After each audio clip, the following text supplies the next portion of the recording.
Hello everyone, welcome to my channel the cine Kalakar. నా పేరు రీను, విననట్టు నటిస్తున్నావు కదా. మలయాళంలో కూడా ప్రేమలు మూవీ టైటిల్ ప్రేమలు అని ఎందుకు పెట్టారా అని ఆలోచిస్తే నాకు ఒక విషయం గుర్తొచ్చింది. Don't know if you have heard this joke. ఏంటంటే ప్రతి పదానికి చివరిలో లూ యాడ్ చేస్తే తెలుగు నేర్చుకోవచ్చు అన్నట్టు. And the whole movie shot in Hyderabad, few scenes in Andhra. But movie చూసాక నాకు అనిపించింది ఏంటంటే జోకులు, నవ్వులు అండ్ ఫైనలీ ప్రేమలు.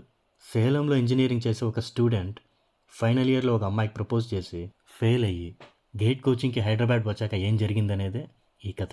చాలా మంచి మూవీ అండి. No vulgarity, but silly jokes ఉంటాయి. మొదట్లో వాటికి నాకు నవ్వు రాలేదు, కానీ మెల్లగా సచిన్, అముల్ అండ్ ఆది క్యారెక్టర్స్కి కనెక్ట్ అయ్యాక వాళ్ళు ఎందుకు అలా బిహేవ్ చేస్తున్నారని అర్థమయ్యి బాగా నవ్వుకున్నా. ఈ మూవీ వల్ల ఏం నేర్చుకున్నావురా అంటే సిగ్గు లేకుండా ఎలా సిగ్గుపడాలనేది తెలుసుకున్నా. Reenu, the lady love in the film is so cute and matured. She's the new crush. Director Girish Reddy గారు మనకు తెలిసిన హైదరాబాద్ని తెలంగాణ బొమ్మలు అనే పాటలో చాలా అందంగా చూపించారు. జనరల్గా మనం చూసిన harsh love stories, breakup effects, depression or any dark side of love we have seen till date. But this movie offers the fresh feel about love without pain. మీరు ఫ్రెండ్స్తో కలిసి ఒక మంచి లవ్ అండ్ ఫన్ మూవీ చూడాలనుకుంటే ప్రేమలు is for you. Go watch this cutest and funniest love story in your nearest theaters. ఇంకో వీడియోతో మళ్ళీ కలుస్తానండి. బాయ్. తెలంగాణ బొమ్మలు